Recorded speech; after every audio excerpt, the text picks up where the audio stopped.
Have you hesitated to start live streaming in your business because you don't know what to do, you lack the confidence, or you're afraid you'll screw something up? On this episode, we'll be joined by Melanie Dyann Howe, where she helps people get started with live streaming. And you're going to learn five of the mistakes that people often make when they live stream and how you can avoid them. So, Jem, it's great seeing you again. This is episode 51 of the Launch Your Live podcast. I know we've got a great guest on this week, don't we? Yeah, absolutely. Melanie Dyann Howe has been doing live streaming for a while. I love how her tagline is, helps you be scrappy without being crappy. I think too many people take the wrong approach. She definitely has the right approach. So why don't we bring her on and learn a little bit more about her? Definitely. So, Melanie, it's great having you join us yet again. I know you and I worked on some other projects, but it's fantastic having you join us for episode 51 of our podcast. Um, so I have a couple of questions. I know Jem, he threw out your tagline, and I love the tagline. It's because a lot of people, I mean, they get stuck when they are trying to do anything. They get stuck on, they get hung up on something, and then they never actually launch whatever it is they want to do. But before we begin and we start talking about some of those live streaming mistakes, I want to hear though a little bit about your story. So, how did you get started with live streaming? And also, by the way, we also want to make sure you tell people a little bit about you. I think we covered everything, but maybe we didn't. Yeah. No, thanks, Christian Jim. It's great to be here. I'm really excited about this. I appreciate the opportunity to share some things with your audience. So, yeah, you mentioned, Jim, you mentioned my motto, my mission is to, be scrappy but not crappy. And I think that it really is just one of those things where sometimes, you just have to get scrappy to get into action and to get into motion. And we're going to talk about a little bit of that today. But I also think that sometimes when we hear that phrase like get scrappy, it just some people automatically think that that means not good quality. Like the quality is not going to be there for you to be enough. And that's a load of crap. Like I am one of the scrappiest people. I will duct tape different apps together to get them to do what I want them to do. So, you can definitely be scrappy and it does not have to be crappy. And that's my mission, is to get people to understand that and to empower them with the tips that they need so that they can put themselves out there. And live streaming is absolutely how I am constantly helping people and pushing them and encouraging them, because I believe in the power of it. And I think it's one of the best ways that we can connect with our audiences. So to how I got started in live streaming, to be honest with you, I think it was back in 2015 that Facebook started slowly rolling out live video capabilities to, large influencers and pages. And I got early access. I was one of those people that just one day I opened up my phone and there was the button and I was like, yes. And I had heard about it and I had seen it. A really good friend of mine was kind of already experimenting with it. And I was like, what is this? He is live right now? This is crazy. I can comment and he can see my comment. He can talk to me while he's live. I was all about it. And so I actually was, running a marketing agency at the time and helping people with social media. So I felt this pressure. I was like, well, I have to explore this, because if I'm teaching people how to do their own social media, I have to know what's going on. And so there was this like pressure to do it. And I remember, the first time I went live, it was just this like I was nervous and it took me forever to finally click the button. But once I clicked the button, I was like, this is fantastic. That was an awesome experience and I loved it. And so I never stopped going live, but I definitely kind of went in and out of it. But in the beginning of, 2020, I wanted to get back into live streaming again. And I actually discovered StreamYard, which is a wonderful application, and it made it fun again. And so after that, I honestly never stopped.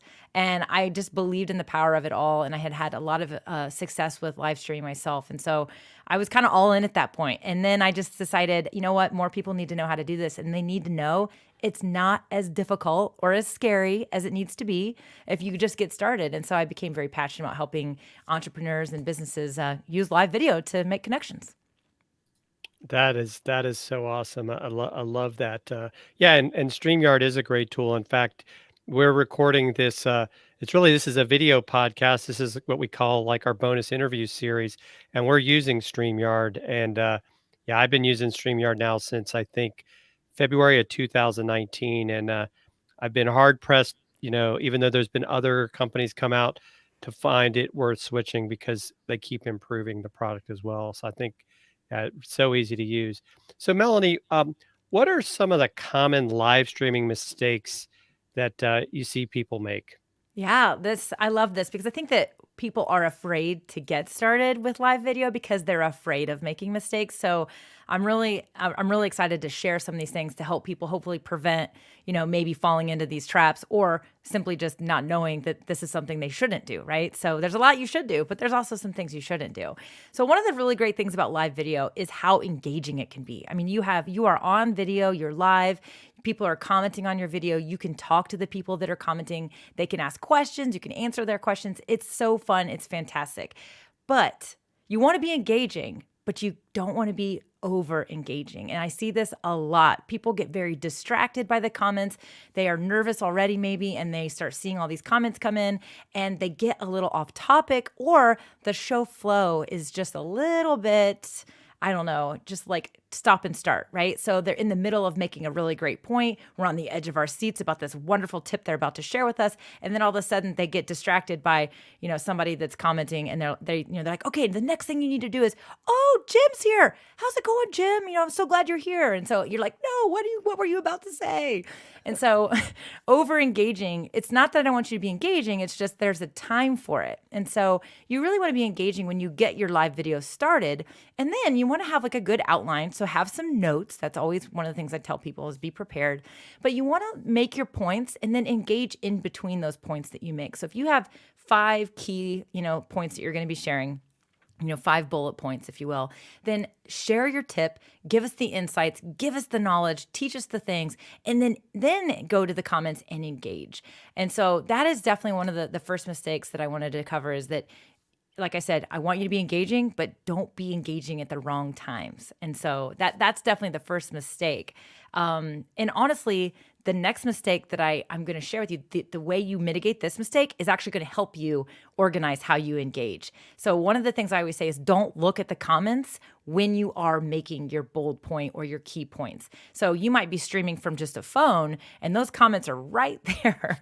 So it's very difficult not to look at them. Or if you're streaming from a browser, the comments are going to be displayed where you can see them. But one of the ways you can avoid looking at the comments is to look into the camera lens, which is what you should be doing anyway. And so the second mistake that I want you to avoid is not looking into the camera lens. And so the reason for this is that when you look into the camera lens, that is you looking into the eyes of your viewers. When you're looking at yourself on screen, then you're looking away from the eyes. So that is something I see often with especially new streamers is it's natural. We want to look in our own eyes because your face is on screen and you're looking into the eyes of someone looking back at you, happens to be yourself, which is something you have to kind of get used to.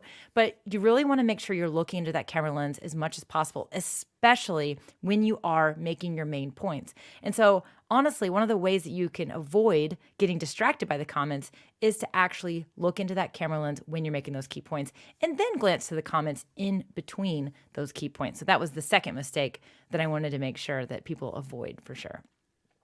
So another one that I'll go on is, like I said, talking about engagement, people can be commenting, they can be asking questions, they might be agreeing with what you're saying, they may have a question about what you're saying. One thing you want to avoid is responding to these questions and comments without actually repeating them. So let's say somebody asks you a question about something you're saying, and if you just go right into answering their question, you say, oh yeah, Jim, yeah, okay, so what you want to do, there are going to be so many people who are going to be multitasking while they are, listening or watching your live stream video. And so if they're not looking at you or reading the comments themselves, they have no idea what Jim asked or said, right? And so one of the best strategies that you can do that really can make a really great experience for your audience is to repeat those comments or repeat those questions that you are going to address. Now, you don't have to repeat every question or every comment that comes through, just the ones that you're going to address. So one of the things you can do, one of the ways you can really increase engagement is to use an application like StreamYard. You can actually click on that comment, display that comment on screen. Even if you do that, I still want you to repeat that question or that comment because, again, there's going to be a lot of viewers that are going to be multitasking and not actually looking at the screen. Now, extra credit here. This is extremely critical if you are multi-streaming, which is going live in more than one place at once. Maybe you're live on YouTube, you're live inside of a Facebook group and on your page, which is what I like to do. Somebody on YouTube cannot even see any of the comments on Facebook. So if somebody from Facebook's commenting, now, unless you read that comment or display it on screen, the YouTubers are very confused. They have no idea who Jim is or where Jim's coming from or what's going on. And so this, can just create kind of a not so fun experience for your audience. So the fourth thing that I will say is lack of good audio. That's a big mistake. I think it's something that people overlook. I think a lot of people get really focused on the video, the camera quality, the scene that they have, and it can look great. It can be amazing, but if it doesn't have good audio, then the experience is also going to be a little bit challenged. As I mentioned earlier, a lot of people are going to be multitasking and actually listening to your stream, not necessarily watching you the whole time. And if the audio is really bad and really crappy, some people get very annoyed and just noise pollution, and it actually is distracting for them. Have you ever been on the phone with somebody and they're like on their AirPods and they're in the gym or something, and you can hear everything. You can hear all the voices in the background, all the weights slamming around, or maybe they're in the airport. You literally are like, just call me when you're done. Just call me back. Because it's just like, the same thing can happen on your live stream if you don't have the proper audio. So you definitely want to try to use a microphone if possible. You almost always want to wear headphones if you're going to have other audio in your stream, like if you're interviewing somebody or if you're playing music or playing anything from your screen, sharing any kind of demonstration videos or whatnot. You want to wear headphones because it's going to eliminate any feedback. And then the other thing, as I mentioned, is you want to try to eliminate any kind of background noise. So you want to be in a quiet room. You want to prepare everyone in your house or in your office and say, hey, I'm going to be live, so you guys need to keep it down. Let them know, because any of that background noise that gets introduced can be very confusing and a little bit distracting for your audience as well. Now, the fifth thing that I will say, the mistake that people make, is they don't go live enough. Now, I know this sounds kind of interesting. It's not very tactical, but sometimes the only way to really get good at something or to feel more comfortable with something is frequency. And honestly, that's how live video is. I've been going live since 2015, late 2015. And as I said, I've kind of ebbed and flowed in my frequency with it, but I always feel so much more comfortable when I go live with a lot more consistency and a lot more regularity. And so you get better and better and better and more comfortable when you go live more and more and more. And so also, if you really want good results, you need to be going live at least once a week, because your audience needs to get used to seeing you on live video frequently. And if you only go live once a month or once a quarter, or, I'm promoting something, so I'm going to go live, 5 times this week, and then you don't ever go live again, well, your audience isn't trained to be consuming this type of content from you. And if you really do want to get results, the best thing to do is just continue to go live and go live on the regular basis. Like I said, once a week is a great place to start. You can even go live more than that if you want to. Ever since I started going live very consistently on a weekly basis, I have seen all of my numbers grow, and I have seen more people coming to me for collaborations, and my results have honestly just completely gone through the roof in comparison to the way they were before. So if you really want that momentum and you want to get those results, you want to go live as often as possible. So those are my 5 major mistakes that I want people to avoid. Now, I do have a bonus one if you guys kind of want to go into a bonus one, but I mean, what do you guys think about those mistakes? Have you seen people do the same things? I would agree with you too. I think the big problem is it's that lack of consistency.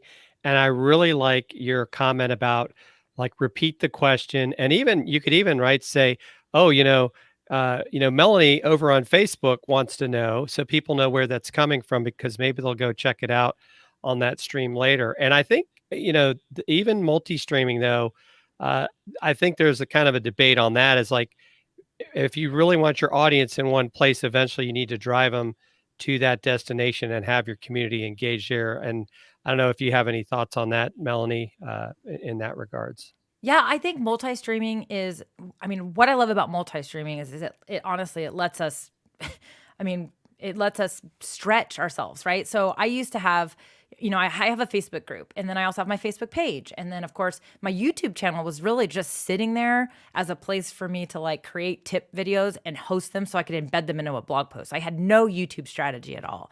But once I started using StreamYard, which makes multi-streaming as easy as the click of a button, literally, I actually started doing this multi-streaming thing. And what I loved the most at first, I was like, I can now, do these Q&As and this content for my Facebook group. But then I also don't have to spend all this extra time creating content for my Facebook page. I think a lot of people avoid their Facebook page because they don't get as much, organic reach and whatnot. But that's the storefront of your business or of your organization. If you have a group, that's the inside. You have to have a way to invite people in, right? And so you can't abandon your Facebook page. And what multi-streaming does is it makes it easier for you to be creating content in these different destinations and nurturing these audiences. But as you mentioned, driving traffic maybe to each platform. So, my YouTube channel is now growing, and it's honestly because I started multi-streaming and I was able to start creating regular content over there. But because of that, I'll be on YouTube, I'm on YouTube, but I'm also talking about my group because I'm streaming in both places. All of a sudden, people on YouTube are like, well, I want to continue hanging out with you. So I've had a lot of people come from YouTube and they've joined my Facebook community. So it really is a great way to increase and drive traffic cross-channel wise. Yeah. And so I've got a couple of, other things I thought that were really important that you talked about. For example, the responding to questions or comments. The other reason why I think that's super important is because, if somebody is tuning into a live stream, we're all going to be joining at various points as well during your stream. So for example, if you start on if you start giving the answer, but you haven't repeated the question, somebody happens to join, well, then they got to go find that particular spot of the live stream. And that can actually be a little bit challenging depending on the device or the platform you're viewing on. So I really love that point you made. And then also, just speaking to the consistency side, like not going live enough. You talked about diminished reach on a Facebook page. If people are not seeing your content, you need to be going live more frequently. And it doesn't mean, I need to do, 5, 6, 7, 8 hours a day. You could do a 30-minute episode or a 1-hour episode, one time a week. Can we all agree that like I can find 30 minutes to 1 hour a day to go live, right? So I love, just the idea of talking about getting people to go live more frequently because it also helps you overcome that barrier, of not being confident on camera, but also not being seen as well. So really good points there. So I'm going to move on to the next question here. And this is, what are some steps that people can take to get started with live streaming? Do you have any tips you want to share with our listeners and viewers? Yeah, I love this because my bonus was literally like the biggest mistake you need to avoid is not getting started. Like so many people talk and strategize and overthink and they buy equipment and they take courses or they watch and they're like, okay, I'm going to start going live. And I'm like, okay, great. And then they're like, I'm going to start in June. I'm like, it's January. It's like, what? Like, no, go live tomorrow. Come on. What are you waiting for? And I think that is one of the biggest mistakes is the failure to actually click go live. And so, I think that what happens is people just overthink it. They over strategize it. And I always get this like tough love in me. There's this tough Mel that comes out and I'm like, look, I love you dearly, but it's all fear-based. These are all excuses. You're scared to go live. The only thing you need is a freaking phone to go live or a tablet. Who doesn't have a phone or a tablet these days? Heck, your kids have a tablet probably, so grab that device and start going live because the best way to get started is to get started. You do not need the fancy stuff. I know I talked about audio earlier. Well, your phone probably came with a set of headphones that has a microphone on it. You're good to go. You have headphones and a mic. It's great. Get started. And so, my tips, I always say, the best way to get started is simply to just get started. And so it doesn't necessarily mitigate the fear people have. I know that some people literally sweat bullets and they are like, I am terrified to be on video. And now you're telling me to go be on video live. Like, what am I supposed to do if something messes up? Or how am I even supposed to know? So I have a couple things to help you get over some of those emotions and that mindset piece. One is you need to get used to seeing yourself on video. And so, for example, if you're being invited to virtual meetings like Zoom meetings or, Google Meet or whatever, turn on the camera. I want you to turn on the camera and get used to being on camera because you know what? A Zoom meeting is a live video. That's actually live video. It's just not being streamed to a social media platform unless you're actually streaming it. But all of those types of interactions, it's still live video. Get on FaceTime with your your best friend, get on FaceTime with your family, get used to seeing yourself on screen. That is one of the best ways you're going to get over that emotion, because when you start going live, there is a little bit of something you have to get over of, oh my gosh, I'm on camera right now. I'm on camera and I'm live. But if you start introducing these other little, simpler, easier ways to get used to being on screen, safer ways, if you will, that will actually make it easier for you when you actually do go live on, a public channel. So, start with, like I said, video calls and video chats with your friends and your family. Turn on the camera when you show up to a virtual meeting. Don't be that person that's sitting there with the avatar. Practice with people. Get on some of these apps like the Marco Polo app or whatever, and record quick videos and send them to each other. Again, you just need to get used to seeing yourself on screen. But the other thing I'll say is that you can also practice live video. I don't think people realize that you can actually practice it without anyone seeing it. And there's a couple of really easy ways you can do this. One is when you go create a post on your social media, Facebook, for example, you can change your privacy settings. Now, what we all are pretty familiar with is public and friends and whatever. But if you actually click on the drop down on that privacy click, then you're going to see another option that says only me. And that's going to allow you to actually create a post that no one can see except for you.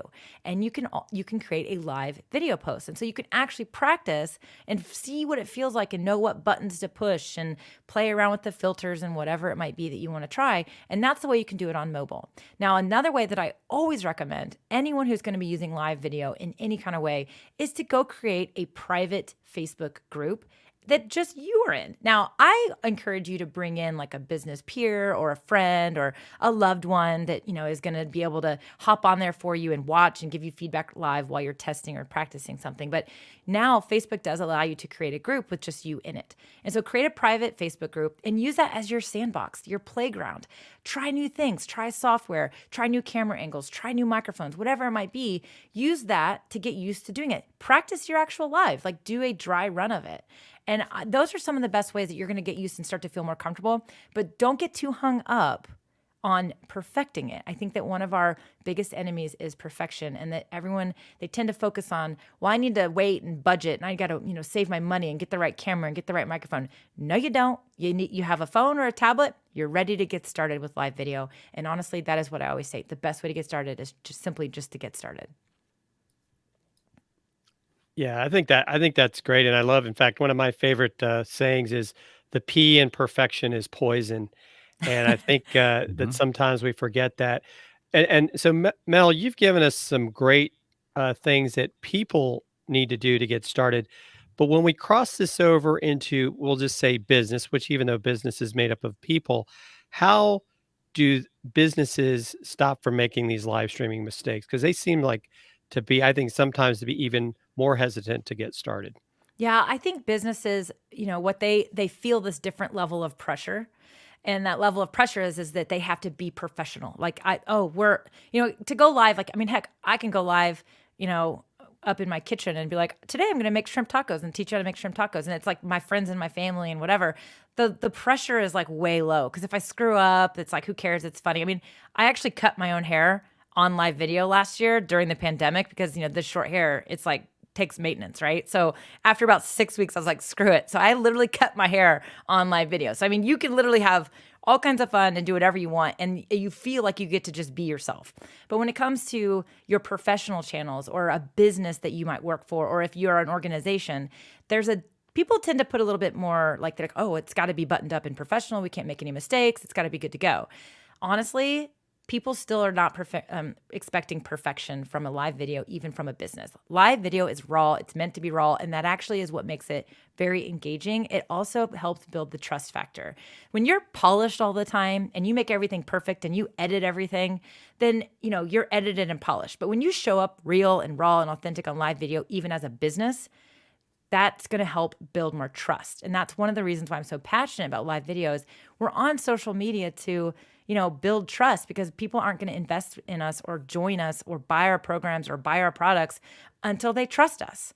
And so one of the best and fastest ways you can do that is with live video. But all those tips I provided, they apply to anyone, whether you're a personal person, going live, or whether you're a business going live. So you always want to have a plan. You want to have an agenda. You don't want to be, you want to create a good stream. But again, businesses can overthink this just as much as an individual. So, I mean, all the same stuff really applies, to be honest with you. This has been just some amazing like tips. I mean, it's interesting when you think about live streaming mistakes that people make. The fact that a lot of times people like we put more pressure on ourselves than we need to.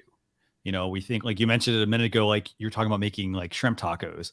And I was like, your family doesn't care what you look like, for example, they're entertained. And that's sort of one of the big benefits with live videos. You're there to entertain somebody, and to share good information and good content. I know, Jem, you and I always talk about the importance of the content, not about the equipment, and so, I love just all the tips that you've been sharing today with our viewers and our listeners.